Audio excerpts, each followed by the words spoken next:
Hello and welcome. In this quick tutorial, we're going to learn how to use image tag in HTML and CSS. First, we set up our basic HTML document, give it a meaningful title, and link our external style sheet, style.css. Switching to our CSS file, we start with a simple reset for all elements, setting margin and padding to 0, and applying box sizing, border box.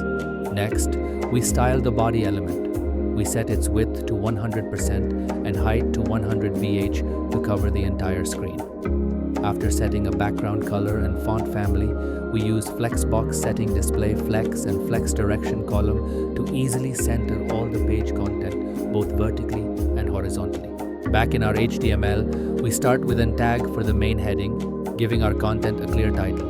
Now for the final styling, we target the H1 tag to set its color and add a slight margin to separate it from the image. Then we add a container div. We also ensure the text inside our image container is centered. Inside, we place the crucial tag, providing the source for our image and a descriptive alt text. And there you have it, a nicely centered image with professional styling, all done with simple HTML and CSS. Thanks for watching. If you like the content, please like the video and subscribe to the channel. If you have any questions or doubts, feel free to ask in the comment section below.